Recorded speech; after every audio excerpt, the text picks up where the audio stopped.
we will see how this service helps and why this service would be utilized. My focus would be more on the why component.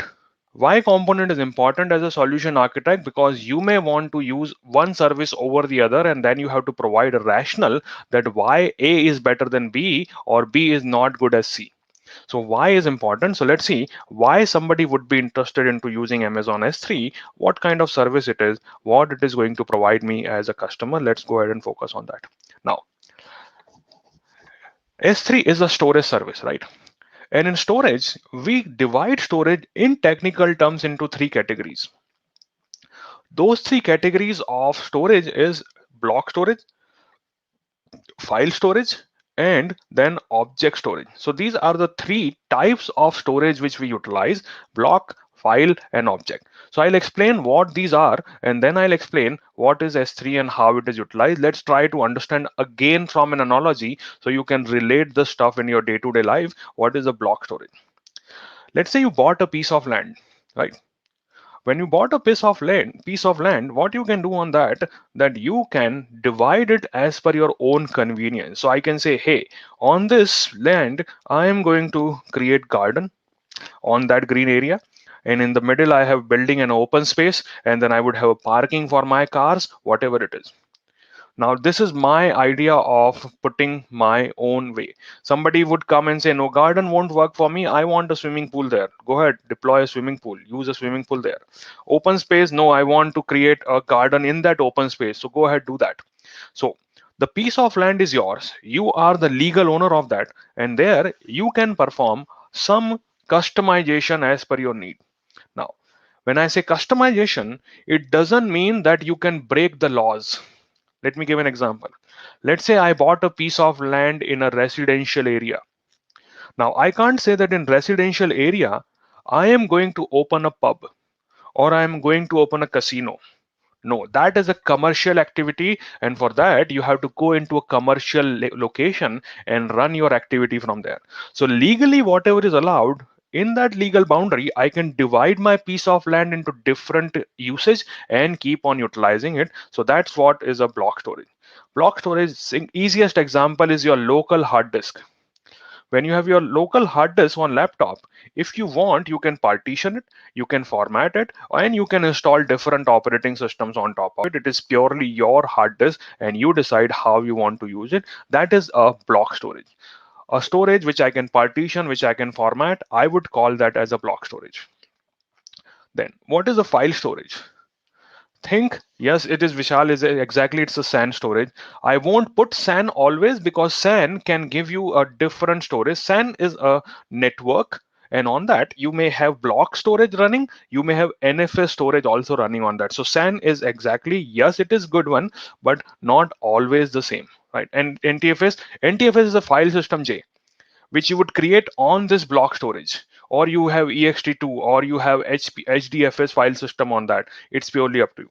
Now, coming to this file storage example, let's say you are into an apartment. So if you're in an apartment, then you are given a fixed area. Now you can make some modifications in this apartment. Nobody would stop you.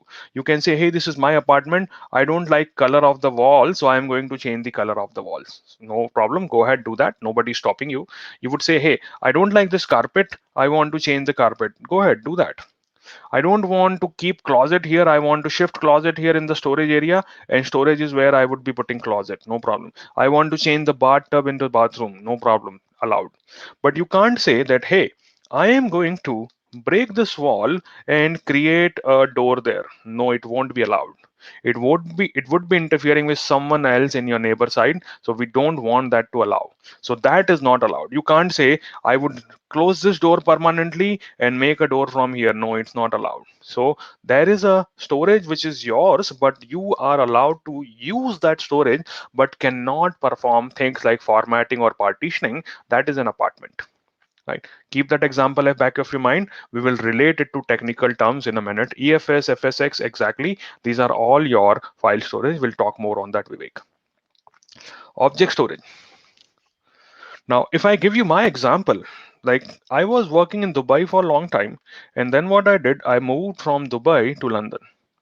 So from DXB, I moved to London Heathrow. Now, when I moved, I had lot of stuff which I wanted to bring with me to London, but I didn't had a place. I didn't finalize where I am going to stay into London. So what I did, I packaged all my stuff into these type of boxes and rented a unit like this in Dubai. This unit is storage unit. This has a lock and key, and I would be storing my data inside it. I would be putting my stuff into the boxes. I have the lock and key mechanism on that, but this unit is only designed to store stuff. It is not designed for humans to live. It is not designed for light. It is not having maybe cooling or power. It is just a storage place where I can keep my stuff. And I kept that stuff for, I think, around 2 months. Once I settled in London, I asked a courier company to get all the stuff and bring it back to me in London. So they couriered me back into London. So what I did here, I paid for only 2 months of storage capacity here. And if I had less stuff, I could only pay for the per box, not even the whole unit. So if I'm not looking for whole unit, I can say I am going to use only a box. I would put my stuff and you charge me only for that box, nothing beyond it. So that is an example of a object storage purely designed to put your stuff, nothing else. That is a object storage. Let me explain a little bit more on the technical terms how these things actually work. So when I'm talking about block storage, my unit of transaction is block. This would be your hard disk, right? This is your hard disk. On this hard disk, you would have an operating system running, Windows, Linux, whatever. And this operating system is going to format this hard disk into different block sizes depending on the Linux operating system or Windows. You may have a 4K block size or 8K block size. It is purely up to you how you want to format it.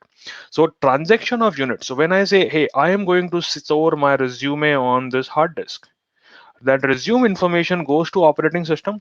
Let's say this block is 4 KB, my resume is 20 KB.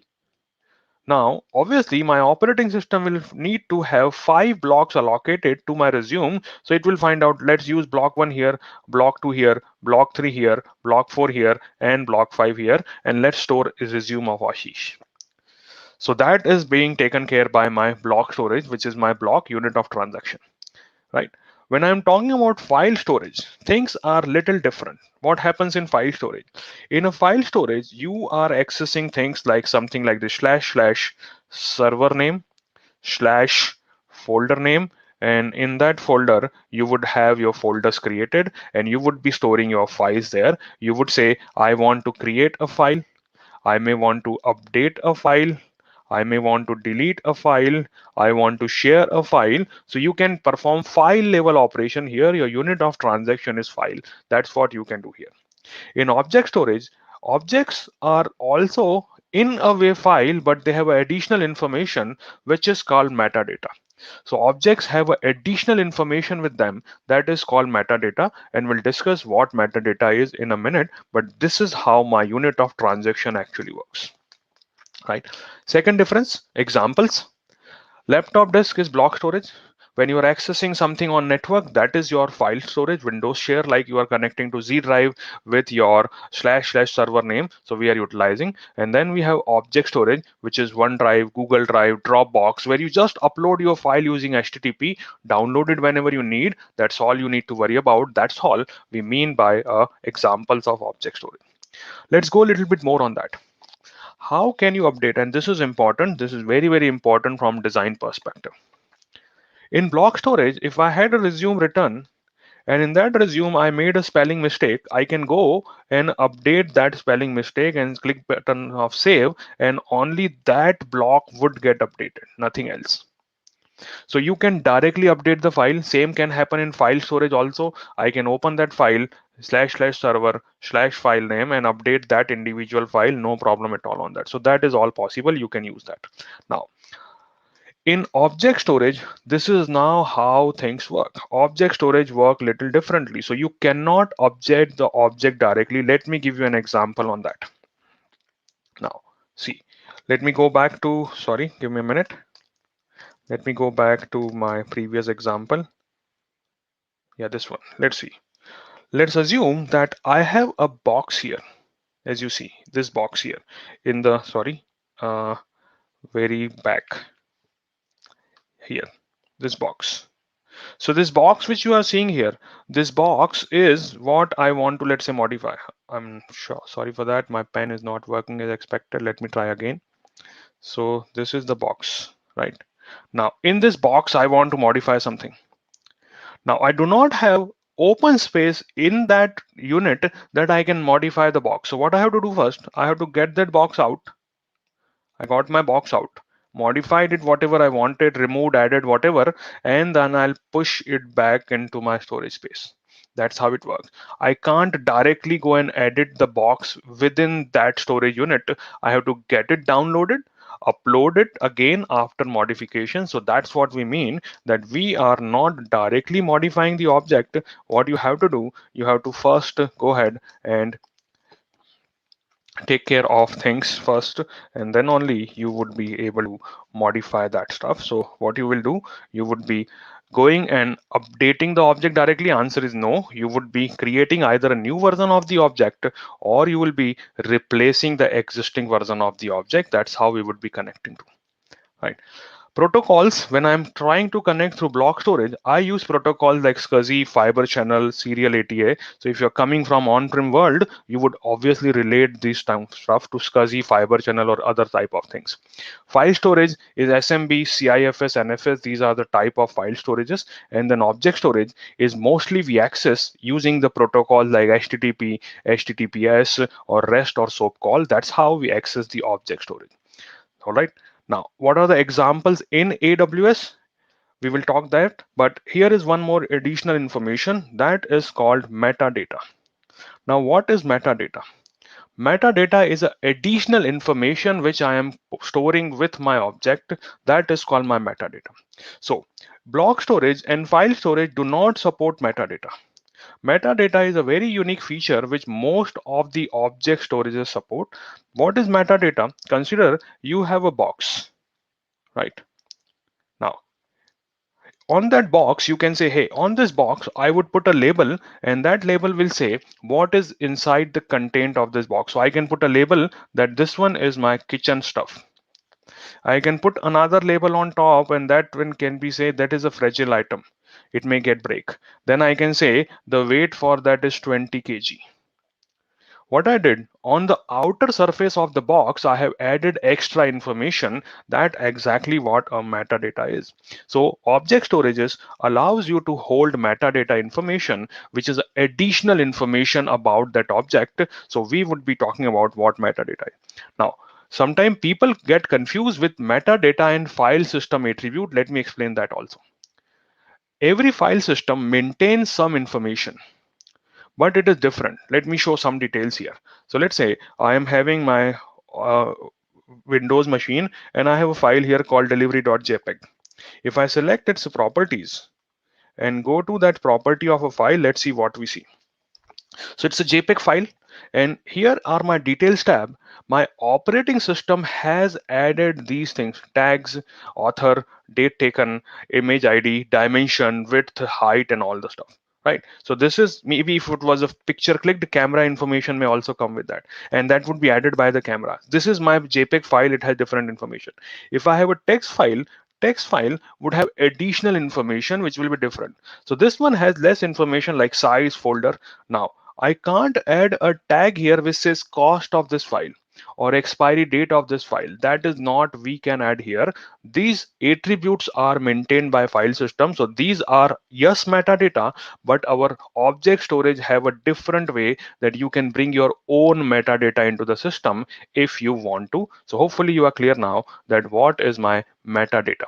So metadata is supported by object storage. It is not supported by other operating systems, right? Example in AWS, block storage is EBS. Amazon Instant Store is another example of block storage. We'll talk about these two in next session when we discuss EC2. Then file storage is EFS and FSX. These are service names. And then the services are Amazon S3 and Glacier, which are called my object storage.